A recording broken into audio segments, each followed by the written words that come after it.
అండి మాది చిట్యాల గ్రామం తిరువురు మండల నియోజకవర్గంలో కొల్పూడి శ్రీనివాసరావు గారు ఆయన అరాచకాలను మేము భరించలేకపోతున్నాం. తుమ్మలపల్లి శ్రీనివాసరావు గారు మా సర్పంచి. ఆయన బైక్ని నోటికి వచ్చినట్టు మాట్లాడి మెసేజ్లు పెట్టి తన పర్సనల్ సెక్రటరీగా రమ్మని నోటికి వచ్చినట్టు మాట్లాడిందంట. తన ఉద్దేశం ఏంటండి? ఆడవాళ్ళు అంత హీనంగా కనపడుతున్నారా? ఎవరి కోసం చేస్తుండే ఆయన? నోటికి వచ్చినట్టు మాట్లాడితే గ్రూపులను ఆడవాళ్ళని గ్రూపులు వాళ్ళు పొదుపు మీటింగ్లు పెట్టుకుంటే అక్కడికి వెళ్ళి నోటికి వచ్చినట్టు మాట్లాడిందంట. ఏ ఊరు వెళ్ళినా ఎక్కడున్నా సరే ఆడవాళ్ళని నోటికి వచ్చినట్టు మాట్లాడుతుందంట. ఆయనకి ఏముందని ఆయనకంత ఇదేంటండి? చంద్రబాబు నాయుడు గారు ఇన్ని రోజుల నుంచి మేము ఎంతసేపు ఎక్కడికి వస్తే అక్కడ మాట్లాడుతున్నాం, పోరాడుతున్నాం, అయినా కానీ పట్టించుకోవట్లేదు. ఈ గవర్నమెంట్ తరఫున మాకు ఎటువంటి ఉపయోగం లేదు.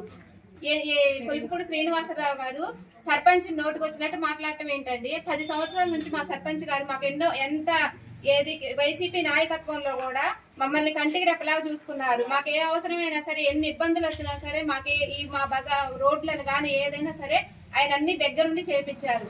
అటువంటి ఆయన ఎన్ని హింసపరచాల్సినంత అవసరం లేదు, నోటికి వచ్చినట్టు మాట్లాడాల్సినంత అవసరము లేదు.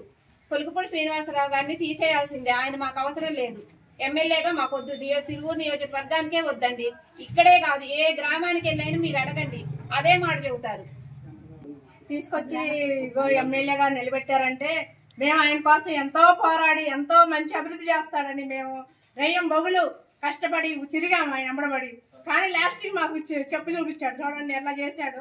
మా ప్రెసిడెంట్ గారిని వాళ్ళ భార్య గారిని ఆత్మహత్య చేసుకుని హాస్పిటల్ విజయవాడ తీసుకెళ్తే అక్కడ లాభం లేదంటే హైదరాబాద్ తీసుకెళ్లారు. ఇప్పుడు సీరియస్ గా ఉంది. ఏం చేయాలి? మా పరిస్థితి ఏంటి? అసలు మాకు న్యాయం జరగలేదు. విజయవాడ దాకా వెళ్ళాము, మంగళగిరి వెళ్ళాము, అయినా న్యాయం జరగలేదు. చంద్రబాబు గారి దృష్టి తీసుకొని మాకు న్యాయం జరిపించి ఆ కొలిపూడి శ్రీనివాసరావు గారిని తీసేయాలి. న్యాయం